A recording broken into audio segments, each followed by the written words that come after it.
மாணவர்கள் மற்றும் பெற்றோர்கள் அனைவருக்கும் வணக்கம். பொதுத் தேர்வு எழுதும் மாணவர்களுக்கான வழிகாட்டி நிகழ்ச்சி இது. இந்த நிகழ்ச்சியில் நம்ம கூட இன்னைக்கு பேச வந்திருக்கிறது doctor R Bhaskar Sethupathi sir. வணக்கம். வணக்கம்.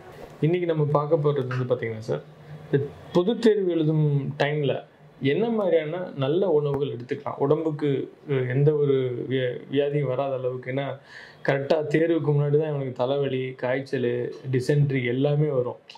மற்ற நாட்கள் வராது. ஆக்சுவலாக அதுக்கு முன்னாடி தான் வரும் எல்லாமே. அதனால் அந்த மாதிரி டைமில் இவங்க மாணவர்கள் வந்து என்ன மாதிரியான உணவுகளை, நல்ல உணவுகள் எடுத்துக்கலாம் அப்படிங்கிறது ஏதாவது வழிகாட்டுது? உணவு வந்து ஏற்கனவே அவங்க உடம்பு அந்த பரீட்சைக்காக படிக்கும்போது உடம்பு சொன்ன மாதிரி வெயில் காலம் ஹீட்டாக இருக்கும், அல்லது உடம்பு வர ஹீட்டாக இருக்கும்.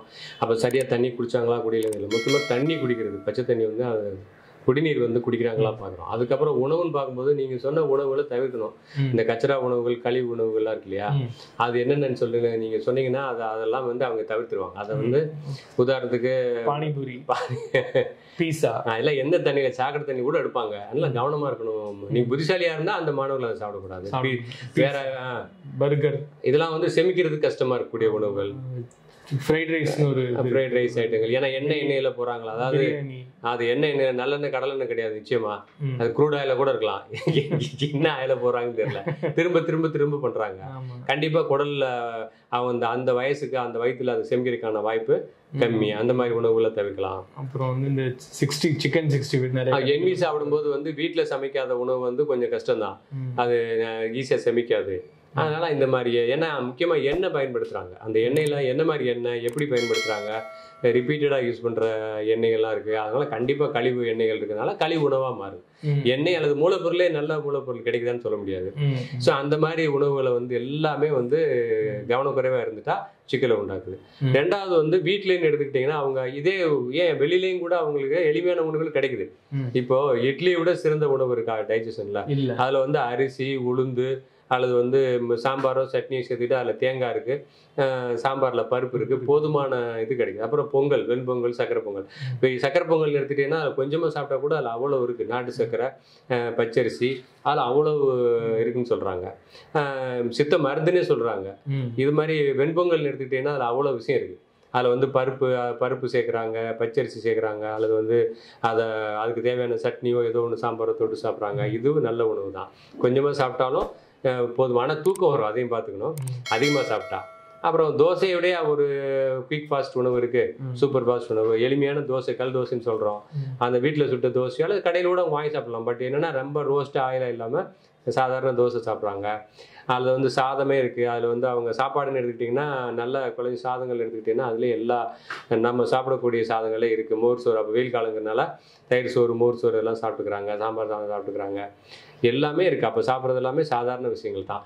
அது போக இந்த சிறுதீனின்னு வரும்போது கடலை மிட்டாய், எள்ளு மிட்டாய், இது மாதிரி விஷயங்கள், பழங்கள் அப்போ கிடைக்கக்கூடிய அவங்க அருகாமையில் கிடைக்கக்கூடிய கொய்யாப்பழம், வாழைப்பழம் எதெல்லாம் கிடைக்குதோ அந்த பழங்கள்லாம் அவங்க எவ்வளோ முடியுமோ அவ்வளோ சாப்பிட்டுக்கலாம். பேரிச்சம்பழம் அதெல்லாம்.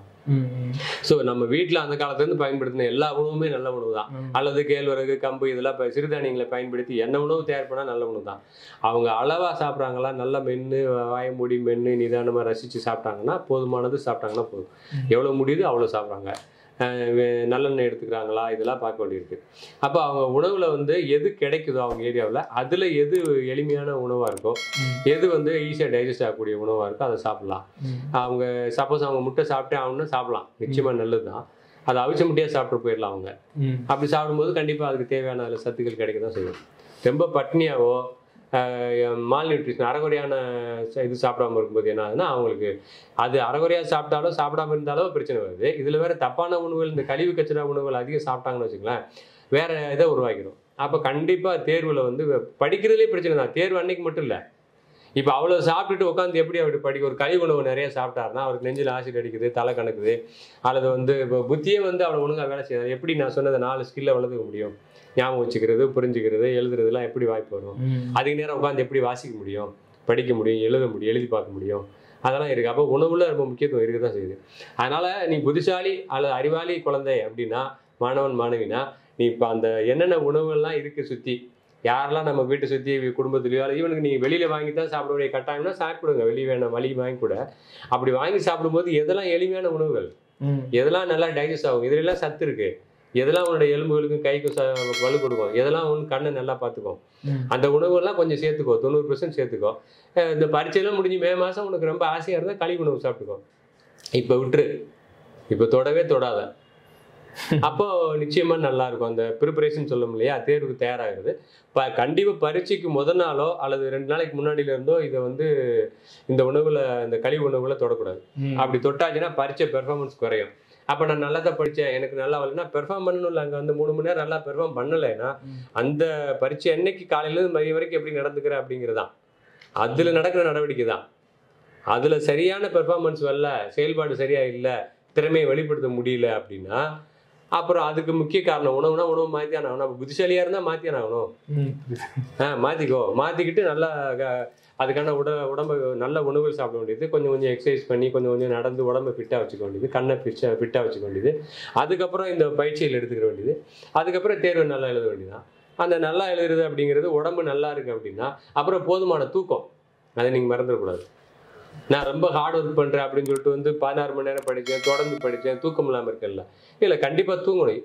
தூக்கம் நல்லா வந்துச்சுன்னா டெப்த்து நல்லா தூங்கிக்கணும்.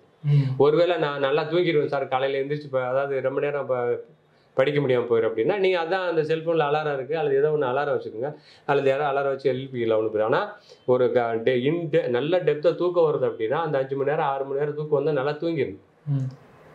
குறைஞ்சபட்சம் ஒரு 5-6 மணி நேரமாக தூங்கிடணும். நல்லா தூங்கிட்டு அதுக்கப்புறம் அது நான் சொல்றது பரீட்சைக்கு முன்னாடியே முதல் நாள் வைக்கும்போது அப்புறம் நைட்டு வந்து படிச்சுக்கலாம். அல்லது மத்தியானம் நான் தூங்கிட்டேன், நைட்டு முழிச்சு படிக்கிறேன், அதுவும் சரிதான். அல்லது நான் மத்தியானம் நல்லா படிச்சிடுறேன், நைட்டு 10 மணிக்கு தூங்கிடுறேன், அதுவும் சரிதான். போதுமான தூக்கம் இருக்கணும், போதுமான தயாரிப்பு இருக்கணும். இதை முதலே நல்லா படிச்சு தயார் பண்ணிட்டே வந்தாச்சுன்னா, நான் இந்த 4 திறன்களை வளர்த்து நல்லா படிச்சுட்டே வந்தாச்சுன்னா பரீட்சை அன்னைக்கு அப்படி ஒன்றும் போட்டு ரொம்ப போட்டு உடைக்க வேண்டியதில்லை. கண்டிப்பா ஞாபகம் வச்சுக்கிறது எதெல்லாம் ஞாபகம் வச்சுக்கணுமோ அதெல்லாம் குறிப்பெடுத்துட்டே வந்து டக்குன்னு போய் பரிசு எழுதுவாங்க. அந்த மாதிரி ஞாபகம் வச்சுக்கோ. இப்போ தேர்வுங்கிற வரும்பொழுது இந்த உடம்பை பராமரிக்கிறது, மனசை ரொம்ப உற்சாகமாக வச்சுக்கணும், ரொம்ப ஜாலியாக வச்சுக்கணும்னு சொல்கிறாங்களா. அதுக்காக வந்து ஜாலியாக வச்சுக்கிறீங்கிறதுக்காக வந்து படிப்பு தொடர்பில்லாத விஷயங்கள்ல அதிகம் கவனம் செலுத்த வேண்டியதில்லை. இப்போது நீங்கள் ஒரு குறிப்பிட்ட பாடத்தை நல்லா தயார் பண்ணி படித்தாச்சு, படித்து முடிச்சுட்டு இந்த பக்கம் டிவியில் வந்து வேற ஒரு நிகழ்ச்சியை வந்து பார்க்குறீங்க. ஒரு 3 மணி நேரம் படிச்சுட்டு 3 மணி நேரம் நல்லா படிச்சிட்டேன், போதுமான அளவுக்கு படிச்சிட்டேன்.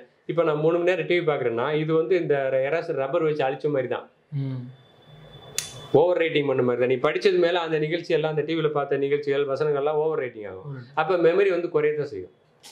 அப்போ தூங்கணும், ரெஸ்ட் எடுக்கணும், அல்லது நடக்கணும். திரும்பி நீ செல்ஃபோனையோ டிவியோ பார்த்து வேற ஏதோ நிகழ்ச்சியோ பார்த்தாலோ அல்லது வேற எதுலேயே ஈடுபாடு காட்டினாலோ கண்டிப்பாக இந்த படித்ததெல்லாம் இப்போ நிறைய குறைஞ்சி போயிடும், அதனுடைய ஞாபகம் குறைஞ்சா. அதனால இப்போ படிப்பு அல்லது வந்து கடினமாக உழைப்பு அப்படின்னா அதை ஜாலியாக படிக்க முடியும், ஜாலியாக தேர்வு எழுத முடியும். அப்படின்னா இந்த நல்லா வாசிக்கிறது, அதை புரிஞ்சுக்கிறது, அப்புறம் வந்து அதை ஞாபகம் வச்சுக்கிறது, அதை போய் பரீட்சையில் எழுதுறது, இதுக்கு உடம்பு நல்லா பராமரிக்கிறது, மனசு நல்லா பராமரிக்கிறது, இது 4 செஞ்சிருங்கன்னா தேர்வுக்கு தயாராகிறதே ரொம்ப மகிழ்ச்சியான ஒரு சூழல் அமைஞ்சிடும். இதுக்கு பெற்றோர்களும் ஆசிரியர்களும் சுற்றி இருக்கவங்களும் அந்த மாணவர்களுக்கு ஒரு ஆதரவான சூழ்நிலையை, ஒரு சப்போர்ட்டான சூழ்நிலையை உருவாக்குங்க. நிச்சயமா எல்லாருக்கும் வெற்றி கிடைக்கும்.